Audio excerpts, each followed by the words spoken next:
बातमीपत्र सविस्तर पाहूया। मराठी भाषिकांवरती होणाऱ्या अन्यायाला कायद्याचं वलय असावं, राज ठाकरे यांनी मंत्री उदय सामंत यांच्याकडे भूमिका मांडलेली आहे। बँकांमध्ये मराठीमध्ये कामकाज व्हावं अशीही आमची भूमिका आहे, असं राज ठाकरे यांनी म्हटलेलं आहे। राज ठाकरेंच्या भेटीनंतर मंत्री उदय सामंत यांनी प्रतिक्रिया दिलेली आहे।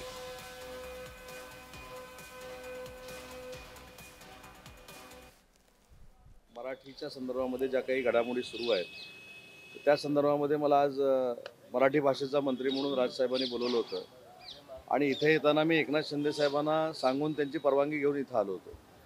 महत्त्वाचा मुद्दा असा आहे की महाराष्ट्रामध्ये ज्या पद्धतीनं संस्था आहेत, ज्या काही बँका असतील, त्या बँकांमध्ये मराठीच्या बाबतीमध्ये जो काही निर्णय घेतला जातो किंवा तिथं जे काही गोष्टी घडत आहेत याचा प्रतिबंध कसा करायचा या संदर्भामध्ये राजसाहेबांनी काही सूचना आम्हाला केलेल्या आहेत। परंतु एक महत्त्वाची गोष्ट अशी आहे की ज्या पद्धतीनं मराठी भाषिकांवर काही ठिकाणी अन्याय केला जातोय, दादागिरी केली जाते, त्याच्यातनं काहीतरी मार्ग काढला पाहिजे आणि त्याला कायदेशीर वलय असलं पाहिजे असं राजसाहेबांचं मत आहे आणि त्या संदर्भात त्यांनी मला या ठिकाणी बोलवलं होतं। औद्योगिक क्षेत्रामध्ये मराठी भाषेचं धोरण आणू असं मी कुठेही स्टेटमेंट दिलेलं नाही। मी असं सांगितलं की औद्योगिक क्षेत्रामध्ये देखील मराठीचा वापर अतिशय चांगल्या पद्धतीनं झाला पाहिजे, कारण ज्यावेळी आता जापनीज कंपनी आहे, इंटरनॅशनल लेवलची कंपनी आता ऑरिकमध्ये काम करते, तर मी त्या जपानच्या माणसाला असं कसं सांगू शकतो की तू जी FDI इथं आणलेली आहेस किंवा परकीय गुंतवणूक आणलेली आहेस ती मराठीचा सन्मान असला पाहिजे माझा, तर त्यांना देखील आग्रह राहील की त्यांनी मराठी शिकलं पाहिजे।